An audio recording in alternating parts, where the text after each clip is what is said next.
When Stalin was alive, and all the little Stalins who imitated him in Eastern Europe were alive, you could just kill people. You could just arrest people. If there was suspicion, you could just put them in the uranium mines. If you've read the Kundera novel, the joke has an ironic backstory. But the guy there writes a joke on a postcard. The woman he sends it to denounces him 6 years in the mines. That really happened. Today's guest is Jacob Mikanowski, who is a historian, freelance journalist, and critic, and the author of the recent book, Goodbye Eastern Europe, An Intimate History of a Divided Land, which will be today's topic. Thank you for joining us today, Jacob. Thanks so much for having me on. So in your book, Goodbye Eastern Europe, your book was divided into like three parts. The final third part of the book where you're talking about the shift from communism to capitalism. I'm just going to paraphrase this, but in the book, you basically say in the early 1990s, Eastern Europe's shift to capitalism sparked optimism with hopes for quick wealth. However, the rapid privatization led to unemployment, inflation, and economic instability. Lifelong savings vanished, industries collapsed, and in many cases, especially for the older generation, they began to yearn for the communist era, have nostalgia about the communist era. And as you even have a quote from a Hungarian farm worker where he said that communism couldn't make people love it in 30 years, but the new government made them miss it in just 2 years. So how prevalent is this nostalgia for the communist era across Eastern Europe today? So I think it was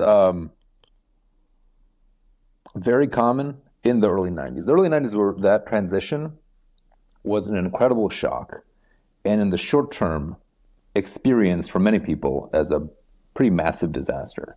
Whole industries went under, especially industries that are very kind of strategic under the old regime. They were supported and kind of propped up. Like heavy industry, mining, very labor-intensive sectors, that all went belly up very fast. So in the early 90s, and I was living in Poland at the time, there was a huge sense of dislocation, of chaos. People actually shrank. The generation that was born in those years, like 89 to 92, was noticeably shorter. You see like this demographic dip as people shrink because the economic situation is so bad. And so there was a lot of nostalgia for what had just passed, especially the kind of glory years in the 60s and 70s, all across the region. Now it's much rarer. That doesn't mean it's vanished, but it's rare. And that depends on how each country has done. So in Poland, it's very rare. In former Yugoslavia, it's pretty common. Nostalgia for Tito is something you hear all the time, especially in the parts of former Yugoslavia that aren't in the EU, that are kind of more, the life is a little harder. North Macedonia, Serbia, Bosnia-Herzegovina, where the transition wasn't just an economic crisis, it was a political crisis and a whole war. You hear people talking about Tito and how great things were under Tito and how Tito really had things under control all the time. In the part of the Eastern Europe that's in the EU, much, much less. And much more restricted to a much older generation. Now you've had a whole, kids born when the wall went down are now, what are they, 35? So they have no nostalgia, no memory of it.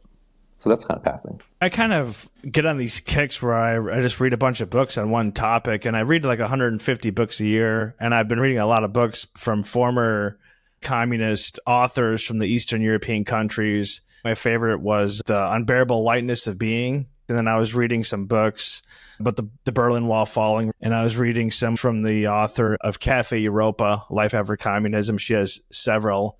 And then in preparation for this, I was rereading some of that book. And she says in that book, which was published in 2021, she says that, quote, "There is corruption in the West too, but there is a difference between the individual cases of corruption in the West and corruption as a system. The way society functions in the East, this hasn't changed, not even in 25 years. And she kind of seems like she yearns for the communist years. It seems like there's just a lot of people that kind of wanted to go back to that era. And I said, like, the Unbearable Lightness of Being, he makes it seem so horrible then to think like 25, 35 years later, they're talking about wanting to go back to it. So I think the author of that book you mentioned, is that Slavenka Drakulic? Yeah. So that's the thing, like former Yugoslavia, that system, it was much more open to the West than a lot of countries in the Iron Curtain.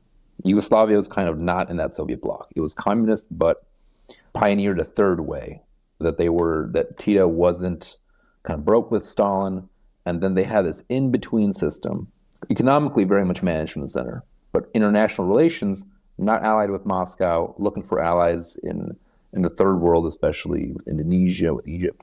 And so a little more open to the West. People could go to Italy, could work in Germany. And this incredible multinational, multi-ethnic country that they held together. Yugoslavia's amazing. I mean, if you go anywhere in former Yugoslavia now, the experience is like, oh my God, how could all of this be in one country? Like the mountains, the beaches, the Muslims, Christians, Orthodox, Catholic, just this incredible diversity, this incredible,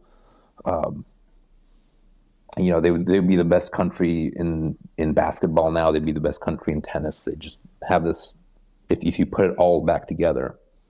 So that sense of nostalgia, I think, is much stronger there specifically. Also places that have had a really tough time since the 90s, like, well, Belarus is a weird case, but parts of the former Soviet Union, especially that have like Donbass, that have just been pummeled since then. Older generation, the Soviet years were the salad days. It has not been great since then. But you go to Poland, Czech Republic, those are economic tigers. Like Poland's had the biggest GDP growth of just about anywhere in the world in the last 10 years. It's catching up with Great Britain. You will be hard pressed. In the 90s, you could find plenty of people who'd be like, we had great jobs, we had great stability, things were peaceful, things were quiet. Now, not so much. But even some of the hardest places to live in the old system, like Albania was probably the toughest, closest to North Korea, the most insulated, the most tyrannically run. The 90s were horrible there. They led to a close, nearly civil war, as people invested in all these giant pyramid schemes, and they all went belly up, and then it turned into essentially a kind of war of all against all in 97. And people there would say, not everyone, because it was a really tough system under Hoxha, but people would say, like, back in the 70s, back in the 80s, what we had was we knew what every day was going to bring. We knew where we were going to work. We knew there would be food on the table. And we knew, that the next day is going to be like tomorrow. And it was quiet. No cars in the street, predictable, family. And especially for an older person, those are positive things, compared to chaos, compared to a kind of roiling, really uncivil situation that you found afterwards. And now it's come back around in a lot of ways, although Albania still has a lot of problems. So it very much depends where and how and what you're talking about. What's your experience living in Europe? In your book, you say you were born in 1981. Your parents were from Poland, and then they both were in the United States. They actually didn't even meet each other at this point, but they were in the United States. It seemed like on a student visa, they kind of meet up. And then all of a sudden, you have martial law in Poland, and they just really can't go back. And 9 months later, you're born. And then it seemed like you grew up in Poland during hyperinflation. You mentioned that, but kind of what is your experience in Europe during this time, in Eastern Europe during this time? So I'm going to correct the record on one point. I'm born in 82. I don't want to be prematurely aged. I'm a young 42, not an old 42, but that's all right otherwise. So yeah, we moved in with my grandparents, just my grandfather at the time, my grandmother, from my mom's side, lived nearby, and lived in Warsaw during the transition. I was a kid, but it was pretty exciting and pretty confusing. I would get the paper every day and look where the currency was, because the currency was hyperinflation. So the zloty kept rising from like 1,000 to 2,000 to $1 to 5,000, then 10,000. I would track. How like kids like follow baseball. This is old. This makes me sound so old. But you would read like the baseball scores or the basketball scores in the paper, and be like, oh man, the Knicks. 20 points here. I would follow the currency stuff that way. You'd be like, wow, where's it going? People's savings were evaporating. People at the same time, they had just opened the stock market. They opened the stock market like that year, which had a quick boom and a quick bust. People were like, oh my God, we can make money out of nothing? How is this possible? No one had invested in anything. I don't know, generations. So there was this kind of fever of speculation, and should we buy stuff? Or what is the stock market? People in other countries were investing in these pyramid schemes because it seemed like, obviously, well, capitalism was this magic engine. You could make money out of nothing. So like a third of Albanian population got involved in these giant pyramid schemes. Romania, they were huge too. Poland, less so, but people were speculating. People were lining up. I remember waking up in winter. It's kind of cold Soviet winter because the country's economy wasn't like the city's economy was bad shape. So the city ran out of coal at one point. I remember we didn't have heat. We had to turn on like the gas stove to heat up the house. Like they had to ration heating. They had to ration hot water. But people would line up at 5 a.m. in the freezing cold to buy bank shares with their like communist era coins. There was this a simultaneous sense of free fall, like miners were marching in the street because their mines were being shut down. All those solidarity workers, the workers who had like started the union that kind of started the end of communism, the shipyard workers, they were marching because communism is over, but so were the shipyards. So they had a new system that they fought for, but they were also out of work. There was no money. So you had this like social ferment, and at the same time, this kind of fever of like, let's invest, let's buy something. People were feverishly looking for dollars, for foreign currency, and getting all their teeth done. Like every window shop was either a foreign currency exchange or an orthodontist. Orthodontics was the new thing. You could finally like fix your teeth or go to the Mediterranean. And so that's my memory of the transition of 93. Really, really up and down. Really like different currents, and felt like every day the ground was shifting under your feet. So when did you move to the U.S. when you were a kid? I was born and my parents got stuck by martial law. They thought they were going to be here for a couple months, and they ended up staying forever. They had me as a sort of anchor baby. I mean, inadvertently, I think, anchor baby. But they didn't intend to emigrate, and then they were in a situation where everyone who could leave Poland was leaving. But most people couldn't. They kind of shut the country up. This was so in late 81, to try and deal with solidarity, this incredible explosive social movement that had happened starting in 80, and it gathered 10 million people to it, a country of 40 million people. The government of Poland tried to do a kind of surgical strike. They tried to arrest everyone in the leadership of solidarity in one night, like midnight to 5 a.m., cut all the phone lines, cut all the transit, and shut the country down. And they were trying to do that to forestall a Soviet invasion. They're terrified of a Soviet invasion, of a replay of Prague 68, Budapest 56. What they didn't know is that the Soviets really didn't want to do that, although you never know how a situation could develop. They were reluctant to invade, but there was also tensions inside the Politburo, because you're in a kind of transition moment where leadership wasn't clear. But they were trying to forestall that. So Poland all of a sudden became this like closed bank vault. My parents got marooned in America. And so I was born here in Boston, and grew up here, and then was shuttling back and forth. And then we went back to live with my grandparents once I was not teen, young kid. And then came back, and then I've spoken Polish my whole life and worked on Polish history and researched it and lived there, kind of 1 year out of every 6 or 7 throughout my life. You talk a lot in the final third of the book about kind of surveillance and some of the tactics that they used. And you basically, again, this is kind of a paraphrase, just I'm taking like some sections and condensing it down. But you basically say that the thing that made all these dirty tricks possible was surveillance, whose inevitable ever-presence became a signal hallmark of this era. The Czech secret police kept constant pressure on dissidents through house searches, interrogations, and stakeouts. Relative to the size of the country, the opposition was small, while the secret police commanded enormous resources. As many as 30 agents might be tasked with tailing a single dissident who went on vacation.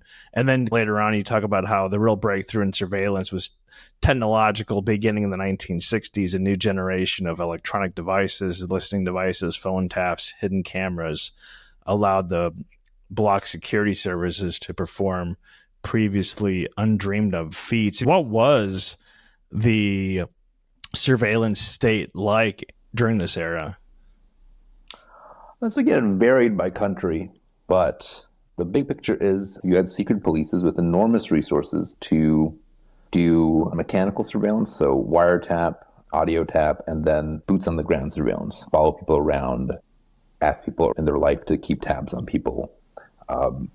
So big, well-financed versions of each country had its version of the Stasi, of this internal police, and fairly small dissident movements. Poland's kind of exceptional in having the balance, having this bigger movement that arose in the 70s and then 80s.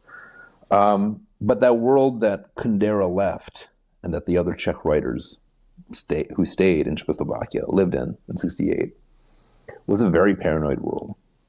A world where they were under constant surveillance, when they went on vacation, surveillance in their homes, surveillance, and very kind of nasty personal tactics. Something really changes. You go from the Stalin era to the post-Stalin era. When Stalin was alive, and all the little Stalins who kind of imitated him in Eastern Europe were alive, you could just kill people. You could just arrest people. If there was suspicion, you could just put them in the uranium mines. You didn't have process. You didn't have kind of this legal framework. It was just, they had contact with someone from Voice of America, put them in the mines. No question. There's a joke. If you've read the Kundera novel, then joke has an ironic backstory. But, the guy there writes a joke on a postcard. The woman he sends it to denounces him 6 years in the mines. That really happened. But after Stalin, kind of in the post the thaw, the tactics change. And you go from less from out and out arrest, violence, execution, to this medium system of constant watchfulness. And it's harsh in some countries and others. It's really harsh in Albania and Romania.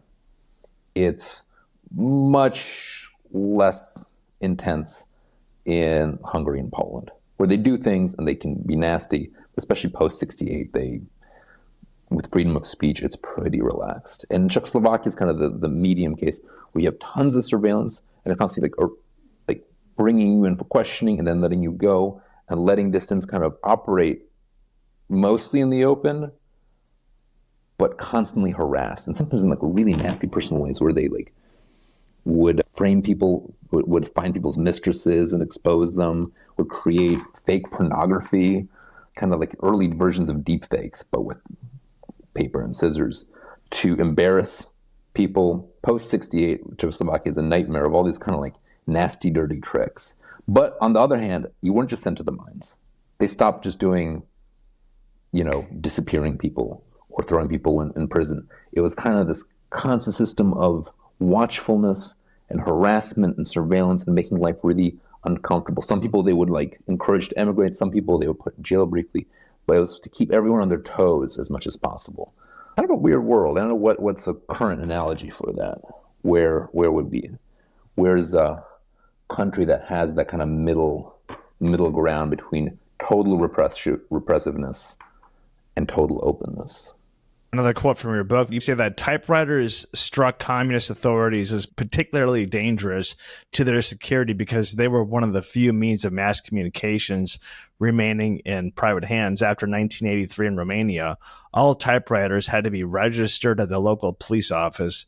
Every year, a postcard would summon you to the station to do a supervised typing test, 3 copies without carbon, which I thought was pretty interesting, that you basically, these people were writing books, and so you had to go into the police department and get your typewriter registered so they could determine where these books were coming from. That's insanity. Yeah, I wonder how many of your listeners remember the typewriter era, which I do a little bit. I used to play with my parents' typewriter. But that world of STEM is that you had to register your typewriter in Romania, I think similar in East Germany, and in Poland, and all these countries, to disseminate information, to disseminate poetry or writing that won't pass the censors. You had to type it out. You'd type it with carbon sheets. If you had a good typewriter, you could make 9 or 10 copies off one, although they get fainter and fainter. I wonder if even your listeners are what is carbon paper? I can't get in as but before computers, it was tough. And based on the peculiarities of the typewriter in Poland too. You could, if you found one of these samizdat self-made copies of something, you could go and look at the secret police could look at the type and figure out who has typed it. If they know all the, they would, get in there, they get their informants in. I know about a case in Krakow where they did this. Someone typed, they found some copies of Solzhenitsyn, hand typed, and you would bring in and be like, we're going to finger the typewriter that did this. I was actually in Berlin this last week. I was doing some used bookstore shopping. I know you're going to bring this up, but it's right by me. I found, this is a little treasure for me, I found a samizdat copy of my favorite poet, speaking of Herbert, one of my favorite poets. So this is like Polish dissident poetry from the era of martial law. This is 84. That was hand typed. This is and hand printed in Poland. So this is what a samizdat copy looks like. Here's I'll hold it up. It's got rusty staple. You can see the rust where the staples are. If you try and read it, it's super tiny print, super faint, because this is run off of. And Poland was a little freer than Romania, or definitely Albania. You could find a mimeograph machine if you're lucky. So there was an underground newspapers that were always moving. Their mimeograph machine was always moving from house to house and basement to basement, and could produce little editions. 50, 10, 50 copies of a little higher standard than typewriter. But if you were to read this, camera's not good enough to really show you, but super teeny print, super faint, super blurry a lot of places. But this is that world of dissident fiction, dissident creation that I find very appealing. In 2023, China has over 700 million surveillance cameras, which is about one camera for every 2 citizens. The U.S. actually has more per capita. And then, of course, we've heard about the Twitter files, basically, in the U.S., where you have the government colluding with these private tech companies for censorship. How does this era of censorship compare to the communist 1980s or that era? Well, the resources available to the people doing the surveilling are almost unimaginably more powerful than what they had in the 70s and 80s. Although on the flip side, the resources available to people who want to get a message out are also more powerful. It's a very different ecosystem. It's almost like, try to imagine this old world of 70s and 80s, Czechoslovakia and Romania, where you're hand typing things out, making 9 copies. With a mimeograph, with carbon paper, you can maybe do 11. The 12th copy will be so faint you can't read it. So you're doing at such a tiny artisanal level of kind of getting a message out. But then they have secret police. I think Romania had about 30,000 people, and then more informants. So large, big, although in countries of tens of millions of people, it's not overwhelming, but they can get to you in different ways. Most buildings, most apartment buildings, it's not quite a super, but there's usually a woman or a man who kind of is in the little gateway office, not quite doorman, there's another term for it, but the building person. All those people work with the secret police. So that was a way of keeping tabs on everybody. Because if you have everyone lives in an apartment building, if you have all the doormen, doorwomen, you have a way of keeping tabs, knowing who's coming in and out, who's got a mistress, etc. But it's all like shoe leather stuff. Now, you can pull up, with digital surveillance, you can pull so much, so easily, in such an instantaneous way. Question is, what do you do with it? China is such an interesting case because now they've created a world where they can really, they can block words. They can block, people can find ways of talking about Xi Jinping by using Winnie the Pooh, because it looks like Winnie the Pooh, and getting messages out by using kind of coded language. But on the other hand, the system has the ability to filter out entire topics, change history completely by controlling information at a level that honestly they could not in the 60s and 70s. That potential exists also here. People I don't think are using it in that way. The ability to see what people are doing is hugely heightened. But also people have a much easier way of, you can broadcast live to anyone you want. You could not do that in the 60s and 70s. You had to, sit there and type out your message or meet 2-3 people in a large group. Meeting in large groups was hard and was going to get you in trouble. So it was, more resources on the opposing side, but also more resources than people producing. So I'm not sure. Different balance. Yeah, I was reading a book recently that was saying that Chinese students that lived outside of China, these professors would show them pictures from the Tiananmen Square massacre in 1989, and none of the Chinese students would recognize it. They think that was in South Korea, or thought it was someplace in Eastern Europe, because the news media in China just kind of whitewashed it. So to me, that's the chilling thing about that kind of censorship. Isn't so much that people can't, active censorship of art or music. It's that they've made Tiananmen Square, they've made the dissident movement of the 80s vanish. It simply does not exist in living memory. It does for the people who went through it. It does to a certain generation, but they have successfully kept it from being kind of propagated in memory, which is something they were never able to do in Eastern Europe authorities. There are these big moments of revolt against Soviet rule, like in Hungary in 56. It was like a big uprising. Lasted a couple of weeks. In Prague in 68, the Soviets came in. There was no way they could make it so that you couldn't talk about it openly in the press, that you couldn't publish a book about it. But they didn't have the resources to kind of drain it out of national memory. People remembered. People very much remembered. It very much honored that memory and kind of concentrated their thoughts around it. Poland had its 56 or it's 44. And there were topics almost of obsession for people because they weren't allowed to totally talk about it publicly. But this new kind of information sphere in China, you can make, I've seen similar things, that Tiananmen Square is something, you show the picture of the guy in the tank to people younger than 30, they don't know what that is. They have not heard of those events. They are not taught, they are not mentioned, they are not spoken of. Worse than being condemned, they have been erased. I read Substack and people that have lived in Soviet Russia before the collapse, and they kind of say that right now in the U.S. we have some parallels to the Soviet days with the media. It's just pure propaganda, etc. Do you think we have any parallels? Do you think there's zero parallels? You kind of lived in Poland and you studied this. You've been through. Do you think there's any parallels, or are those people just maybe a little more hyperbolic, so to speak? Well, give me an example of a parallel. Just where everything on the news is just they're not being biased in the news, they're just lying. And I think COVID maybe was a pretty big example. It's basically hey, get the shot, it's going to stop the spread, or the whole 6 feet, where they knew for a fact the 6 feet was just a made up number. I think a lot of stuff since COVID has kind of put this more maybe into the spotlight. I think it's worth remembering it's a much more chaotic media environment in the U.S.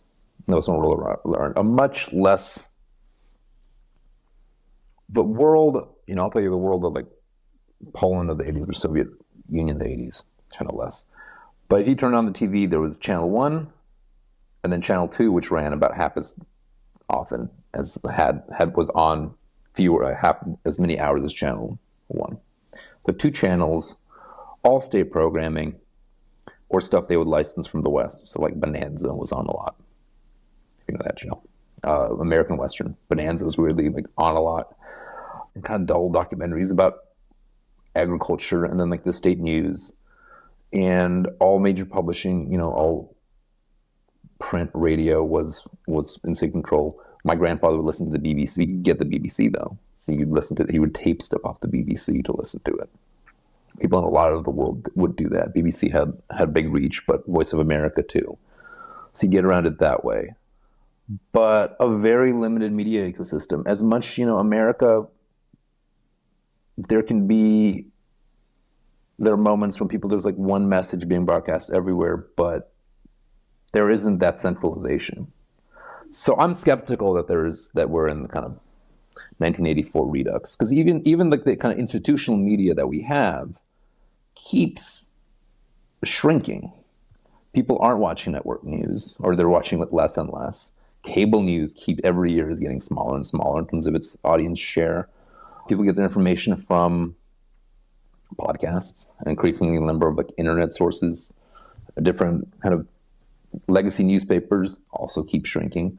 So it's a much more unregulated, chaotic, and decentralized media environment where there are messages that kind of get viral, get propagated, but then they're quickly undercut. Like, you know, imagine just watching, like, I remember just watching with my grandma, like, Channel 1, and it was all agriculture documentary, and then Channel 2, just random episodes of Bonanza dubbed into Polish.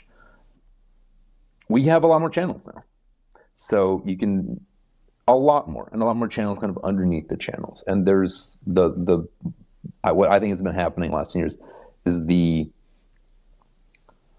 collapse or quick decline of the legacy media culture that kind of dictated or set the table in America of my youth. I remember, like being a kid in the 80s and 90s and you'd be Dan Rather on CBS or, whatever, it was CBS, ABC, NBC was news. It was news every night. That's not true anymore. There's so much other stuff out there. So, yeah, I'm skeptical. What do you think's the reason? You just mentioned for the kind of the death of the legacy media. What's the reason behind that? More options. We don't have to watch, for the 3 or 4 networks. The more options people get, the more options people take. And options have just kept multiplying. The big technological shift of the last 20 years is making it easier to produce and disseminate content for everyone. So, I think there's a lot more going on behind that. The economics, having a big media platform once upon a time was also a much stronger economic engine. Like newspapers were making money hand over fist through the mid-90s. And now it's a terrible business. Terrible. You're not, but like the ecosystem is gone. So same, parallel things for network news. So you've got a radically decentered, fragmented media landscape, which, has its good sides. For me, I miss certain things about the legacy print media. Because as a writer, it was good to us. Economically, things are not good for us as writers now. But for the consumer, it's a lot positive. Where does Western Europe end and where does Eastern Europe begin? Well, that's a question that no one agrees on, especially not people in the region. I was just in Berlin, and we talk about this and just kind of a bunch of interesting conversations, especially with Poles, because there's a Polish institute that was hosting me. The problem between Western Europe and Eastern Europe, there's a vague concept or idea or region called Central Europe. And people don't agree on what Central Europe is. A lot of people want to be in Central Europe, and none of these borders are exact. But I have my definition that I construct out of historical basis, and I try to go deeper than just the communist past. Try to go deeper into kind of early modern era, medieval era. So for me, the split, Western Europe's easy. Western Europe's like Spain, France, Italy, Scandinavia, Great Britain, that's, Benelux, that's all clearly Western Europe. Eastern Europe, to me, is points east of the German lands, east of historical Germany. Austria's a little complicated there. But so Poland out towards Russia, and then Estonia down through Albania. Greece is kind of a problem. It kind of could be either. Finland's kind of on the border. There's like a border to Eastern Europe. Central Europe, the Central European idea is kind of bound up in what Germany historically has been. Historically, Germany has been this kind of, there hasn't been a country called Germany. There's been a series of German lands and principalities and empires, Holy Roman Empire, Habsburg Empire, that have included parts of Eastern Europe too. And that has this strong legacy of German language and German culture. And now a lot of Eastern Europe wants to Eastern European countries will claim Central Europeanness, which sounds better than being Eastern European. So if you talk to Slovenes or Poles or Czechs, they'll be like Central Europe. I think both can be true at once. Region making is fluid. It's like it's like the South in America. Where does the South end? Where does the West begin? Where's Texas? Texas is Southern. It's also Western. That's where you are in Texas. So those boundaries can be kind of fluid. For me, though, Eastern Europe is a country of small states, small countries, endangered countries, countries that haven't had independence for much of their history or have had their independence come and go, that are wedged in between Germany on one side and Russia on the other. So that's this band of very diverse countries, a lot of them Slavic speaking, but not all of them. A lot of linguistic diversity, a lot of cultural diversity, a lot of religious diversity, and a lot of small nations. And Ukraine's kind of big but small relative to Russia. You know, it has this relative smallness of the endangered zone. And that runs down to the Balkans and up to the edge of Scandinavia. So that's what Eastern Europe is to me. What was the lady's name that wrote the book, Cafe Europa? Is that Slavenka Drakulic? Right, yeah, I can't pronounce it, but she said that during communist days, they would take their orders from Moscow, and now they just take their orders from Brussels, which is basically like the head of parliament for the EU. Recently, we've had Brexit where England has left the EU, and Poland and Hungary, both their kind of presidents are basically telling the EU to go fuck themselves. Where do you see the future of Europe heading? Well, so that Polish president is now out, or president's still in, the party's out. So we're back to a very pro-EU situation in Poland. Hungary plays a double game, too. Orban benefits enormously from being in the EU. It's tons of development money that he uses to like shore up his party. So he's kind of like talks a big game about going out, but benefits very much from being in. So kind of Hungsit or Polksit. Those are horrible terms, but like an exit on either of those two are actually, I think, pretty unlikely. The EU has been very good to its Eastern European members, especially those that benefited from not going on the euro, from retaining the flexibility of having their own currency, which gives them a lot more flexibility to maneuver through kind of economic storms while having the dividend of being in this common market. It's been a real boon for Poland, for Czechoslovakia, for Slovenia. When I say Czechoslovakia, I mean Czech Republic and Slovakia. I should correct that. We've had tremendous development. It's been much tougher for places like Greece that switched to the euro and got kind of hammered when there's an economic crisis. Not having your own central bank really puts the squeeze on you. Actually, Lithuania and Slovakia are on the euro, so there's some differences there. I think for European states being in continental Europe, the EU is going to remain very attractive, very attractive. I think the EU is dangling carrots that it's not going to give out, though. I think it's talking a big game to the Moldovas and the Albanias and Kosovos of the world. And I think they are going to be very reluctant actually paying out those dues. I think they are kind of encouraging countries to try and join, and they're going to be very slow about letting them in ultimately. I think the rapid expansion of the EU is over. I think we're going to see very little growth or expansion in the near future. And I think a lot of countries are going to be disappointed. While voters are going to be disappointed in being left out in the cold, because it really is being left out in the cold in a lot of ways. You're left out of infrastructure funding. You're left out of trade. You're left out of. There are so many ways that the EU to its eastern neighbors, eastern side, really does lift the floor of living standards. A lot through direct spending.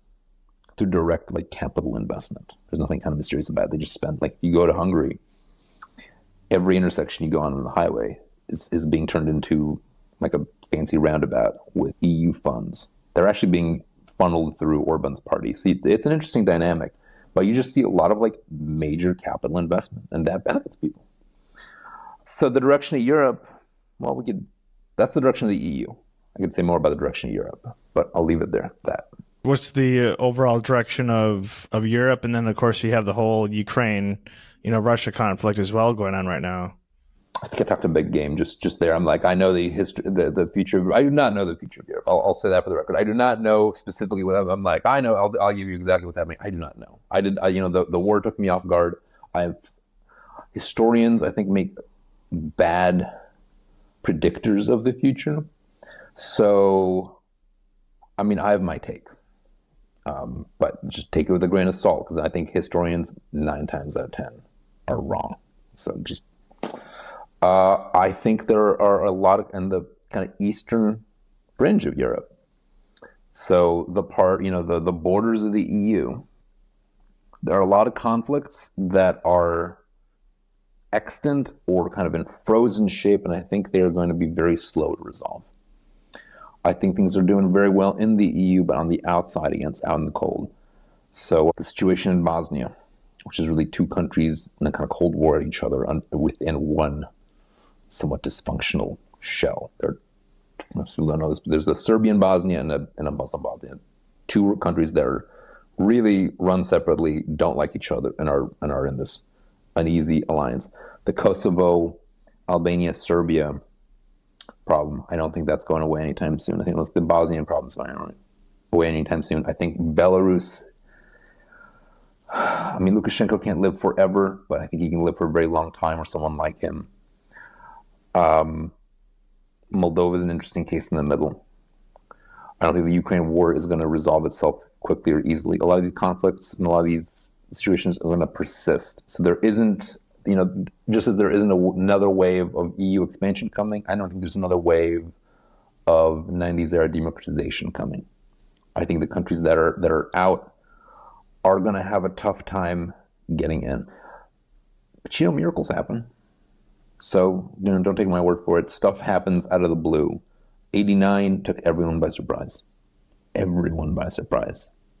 Except one or two people who could really grow, but almost everyone. People who live there, it seemed like that system in the 80s was going to last forever.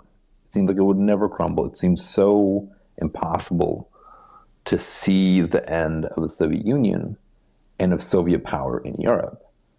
And it vanished in a matter of months, and vanished really without firing a shot, at least in my part of Eastern Europe. A lot of shots fired within the former Soviet Union, but not the apocalyptic civil war some people expected also. So you never know. You said you just got back from Berlin. I lived in Luxembourg for a little while, and Western Europe, of course, and I never really wanted to come back to the U.S. after being there, but of course I had other obligations here in the U.S., but do you want to ever move back to Poland, where you had some of your childhood? How do you see the U.S. compared to Eastern Europe, or just Europe in general, as terms of just living, not as a historian or any of that stuff, just as as a citizen of the world? I was just in Warsaw. I was in Berlin last week. I was in Warsaw for a bunch of time in March. I would love to go to Warsaw. I would love to move back to Warsaw, and I may move back to Warsaw. I think Warsaw is. I'm such a fan of that city, and I'm such a fan of the direction its development has taken. It's become so much greener, so much more bike friendly. But it had what's the name of those like bike rides, where the mass bike rides, like challenge, like to advocate like once a month, like big bike rides to advocate for bike lanes and bike infrastructure. Blanking on the name of that. My dad used to participate. Poland has it. Anyway, they used to do that in Warsaw. They did it for 10 years, trying to get a critical mass bike rides. They used to do that in Warsaw for years. They stopped because they're like, we won. What Warsaw is so bike friendly. Right, New metros. They're like, we got it. Right, we got it. Yeah, it's just great. I mean, it's there's a lot of quality of life stuff that is a lot better in Europe. A lot better. Different. I think it helps if you like urban living. If you like city living, Europe's doing it better right now. Basically everywhere in Europe, in terms of transit, in terms of infrastructure, in terms of kind of life on the street and life on the run. If you want to live like an American suburb, house, land, truck, car lifestyle, America is better at that. And I think worse at city living. I think our cities infrastructure is stalled. City living feels like it keeps getting worse. So it's easier to make money in America though. It's just a lot easier. Like compared to like you go to the UK or Germany, and how not just on a tax basis, but on a business development basis, on all kinds of economic basis. You can make money much more easily in America than in Europe. But I think your money goes a lot further in Europe than in America. I was surprised at just how inexpensive Europe was. You just have this idea in your mind, and then I was there and I was like, man, it's like the restaurants are cheaper, the food's cheaper, like the lodging's cheaper, everything's cheaper. Even in Luxembourg. Even in Luxembourg, yeah. Because Luxembourg has a reputation. I've never been to Luxembourg. I've been to a lot of Europe. I've never been to Luxembourg. Luxembourg has a reputation of being like really like. Well, I mean, I think. Yeah, I mean, Europe or Luxembourg's more expensive than other countries, but cheapest gas in Europe. Like the train's free, especially if you live there. Like my buddy lives there. He gets like $24 or is it 25 euros a day food vouchers, and he's got him and his wife and 2 kids, so he gets 100 euros a day, and you can go to the grocery store, buy champagne with it, and then buy some food, and they give you cash back what you don't spend. Daycare was free, and you factor everything in, like it was significantly cheaper. I had some business obligations I had to leave, but I was like, man, I really do not want to leave. Like that was awesome. Well, I love being there. I have some personal obligations keeping me here too. Yeah, for Warsaw for me is the target. I love Krakow. I love Budapest. I've so much loved Eastern Europe, which is also still a lot cheaper, even than Western Europe, by a big margin. So hopefully, in the near future, I'm back there a lot. One of the things I thought was interesting was you just talking about like the queues, waiting in line. Like that was such like a communist thing, and like you might have to wait. And I think you mentioned in the book during communist times, you might have to wait in line for like 30 years to get a car. So like you're basically signing up your unborn child to like get a car. It seemed like, I mean, that's pretty like insane things that I don't think the average person today would ever even think about that was going on in that era. And then like you mentioned about how if you see a line, you're going to stop and get into the line because you might think, oh my God, the line's so big, something amazing might be in here. So you're waiting in line for 3 days for like, pickled seaweed or something. I think you mentioned that at one point was like one of the biggest stocked items was pickled seaweed. Could you imagine waiting in line for 48 hours for that?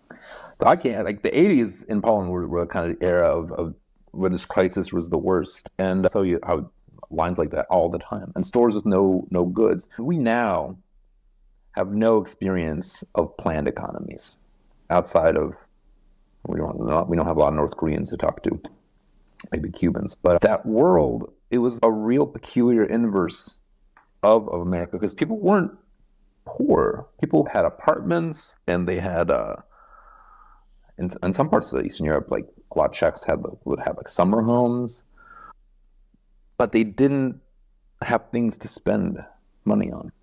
You couldn't get, the goods were scarce, not money. Money could also be scarce, but you had a baseline level of, I don't want to say comfort, but of things being provided for, of housing, heat, electricity, a basic level of food, sometimes cigarettes. But then it was very hard to like get stuff. Stores didn't have anything. You would wait an enormous amount of time to get an appliance. My parents were signed up as infants, I think like the moment they were born, for the apartment registry. I don't think they even, at like 27, they hadn't gotten it yet. But their siblings did. After like 30 years, you would get your apartment. You get a car after 10, 15, although they also never did. But that's such an alien world to us now, where everything is available, instantaneously almost. But so many people don't have the means or the resources. But that world of scarcity of goods, scarcity of things to purchase. It was also impossible to like buy land. Larger investments were also impossible, or very hard for various legal problems. That's a vanished series of concepts. When I first read your book title, just the first half, the whole Goodbye Eastern Europe, I was kind of thinking like the fertility rate, like you're just not going to have any kids anymore. I've actually done quite a few podcasts on the declining fertility rate. I've had like Dr. Daryl Bricker on, and I just recently had Charles Goodhart. But just look at Europe, with the exception of France, the fertility rate in a lot of those countries is like 1.2. Is Eastern Europe even going to exist in like 50 years? You're talking about like some of these countries, their population is halving every generation. I mean, that's insanity. So different things are going on. So in Western European malady, so to speak, is very low birth rates. Italy's like down at the bottom. It used to be really. I might be a little out of date on these numbers, but Italy was down like 1.1, 1.2, with a lot of Western European countries similarly very low. France kind of higher than a lot of the rest. So an aging population in Eastern Europe, the situation that's happening more often is massive emigration, massive amounts of people leaving the country. So if you drive around like Lithuania has lost about a quarter of its population. It's a small country to begin with. And if you drive around like rural Lithuania, it's all ghost towns. It's you see like some old people, an occasional child, but no working age people. All the development in like Lithuania or Latvia, even Estonia, it's all in the capital. So you have a capital city that's kind of young and vibrant and really cool. And the rest of the country is graying, elderly, seriously depopulated. The people who, of working age are in the UK, they're in France. Once upon a time they would come to America, not so much anymore, but different EU countries. The American parallel is like, my wife's from Kansas, you go small town, like Midwest America, those towns, usually their population high water mark was in 1910, 1900, 1910, 1920, and they are depopulated. And rural America is depopulating. And people leave, they don't leave to go abroad, they leave for cities. But you have like a hollowing out of the rural or small town world. And that's what's driving economic, demographic, population shrinkage in Eastern Europe. Not so much the birth rate, which in some places is pretty good. Like Czech Republic is pretty good, pretty close to France. Czech Republic also excellent at providing maternity care. Poland, much worse maternity care, much more Catholic, much more religious, much more of an obligation around children, but much lower fertility rate, because I think it's driven much more by economics than by belief. If this is a debate you're interested in, people can't afford apartments. They can't afford basically housing is the big cost, and other costs are childcare. Even though there's more of a net and child, the fertility rate goes down accordingly. But immigration is the much bigger driver. So, but that's the cycle process, that's across the industrialized world. Is in Eastern Europe historically much more rural than Western Europe. Rural places are the losers in the world economy now. They cannot sustain the populations they once had. That's true in America, and that's true in Europe. You go to anywhere, any town, Midwest USA, look at the population numbers. They were the highest probably before World War I. What's the most underrated place to visit in Eastern Europe? I mean, I think everyone hears about Prague and people want to go to Austria. Eastern Europe's super underrated, at least as a tourist. What would you say is, just talking strictly as a tourist, where would you recommend going? I'll give two, Romania and Albania. Albania is fantastic. Wonderfully welcome, wonderfully warm, Mediterranean, great beaches, beautiful mountains, cheap, safe. People have I think American media has really done Albania a disservice, because people do not know where it is, do not know what it is, but they have a vague association that it has something to do with the Taken movies, and that there are kidnappers there. There are not kidnappers there. There's a lot of Albanian food, which is a lot like Greek food and Greek hiking. I think people are discovering it slowly. It's a real kind of hidden gem. It's, if you live in Albania, there are problems of political, like, party instability and small town corruption. If you are a visitor, it's fantastic. It's great. Romania, similarly, very different. If you like beaches, Albania. If you like mountains, Romania. Romania is beautiful. It's super beautiful. People, the only thing people who don't know anything, they're like, oh, Dracula. Well, no Draculas, but tremendous mountains, tremendous beauty, very affordable, very varied area by area. But if you are looking for like a more Swiss experience, you can get that in Romania. And then if you didn't have the connection to Poland, where would you recommend, like, expats retire? I've done quite a bit of podcasts on that. It seemed like Portugal, they used to have really good visas. I think their visa is not quite as good as it used to be, just because they've had so many people move to Portugal. But what would you recommend for someone looking to, say, retire or be an expat in Europe? I don't know. I don't know the kind of the nuts and bolts of expat stuff because all my family's in Poland, so Poland's the kind of center. I know some people from the UK are moving to southern Poland. It's really nice. You hear about Montenegro a lot. Montenegro's a little wild westy for Malta. It's very beautiful, but if you're like a sun and surf type of person, they seem to make it pretty easy. I don't know the regulation side. Belgrade's really fun, really cool, really cheap. I know people end up there. I really like it. To me, it's like Warsaw South. I like a concrete jungle with a green heart. That's what that city is to me, with the Danube there. Budapest is super beautiful. Budapest is like if you want like a Parisian experience. It's kind of Paris on the Danube. I don't know if Hungary makes it. I don't know how easy it is to set up shop there. But there are a lot of options, and it is certainly the Balkans, very cheap, and on a personal level, very welcoming. Great people. So Serbia, Montenegro, Albania, maybe. I've met people who are thinking about Albania. I think Albania is so underrated and has such a bad rap, and it's so great if you go there. So I'll plug it again. Bulgaria. There's a little expat community in Plovdiv, very cool kind of medium-sized city with a lot of rock climbing and natural beauty nearby. Has a little hub of that, so you have a lot of options. Yeah, we often hear about the death of Europe and death of the West. Do you think that's true, or is that overstated? I think it's overstated. Depends what you mean. I mean, is that I think in the widest geopolitical sense, Europe was at the top of the world in 1900. It's definitely not there now. It's not going to be the leader. It's going to keep its share of the world economy, and kind of also the world mind space is going to keep slowly shrinking as China and India rise, and we'll see what happens to the U.S. So it's not boom times for Europe, but I think the kind of the naysaying of it, it's got strong fundamentals, a very well-educated, productive population, a very high level of lifestyle, of kind of in an infrastructure. I don't think it's crumbling into the sea anytime soon. So I'm very skeptical of the kind of end of Europe rhetoric. And as an Eastern European, I'll tell you what,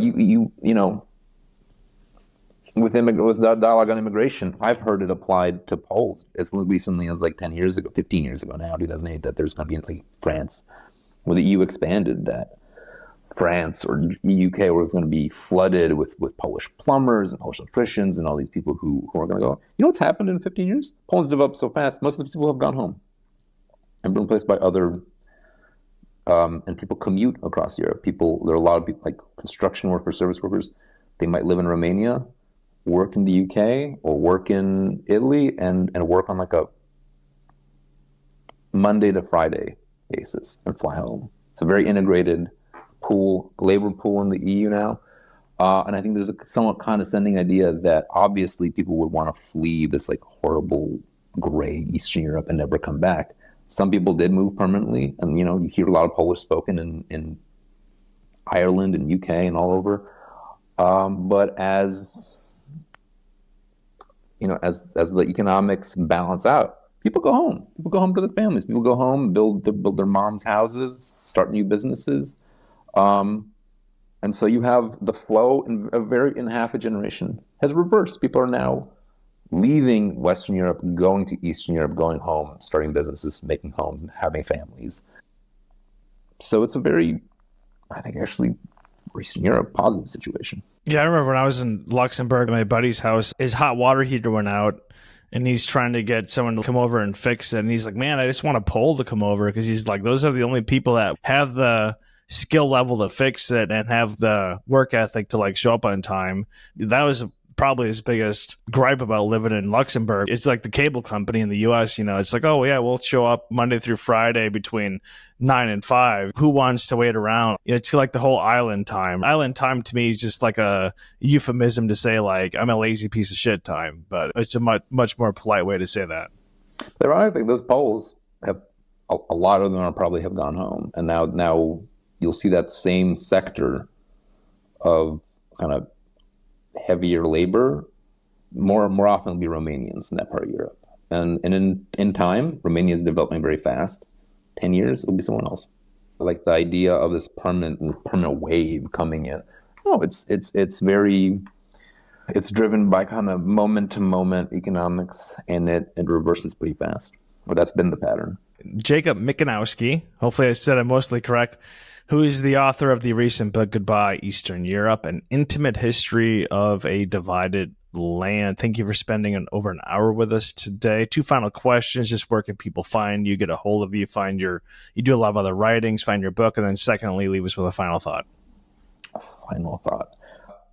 JacobMikanowski.com and J Michanowski Twitter and Instagram. I'm the only Michanowski, if you spell it right, Mikanowski in the US. So just put that in. And I can find new articles coming out semi-regularly. A lot of journalism currently. Final thought, go to Albania, go to Romania.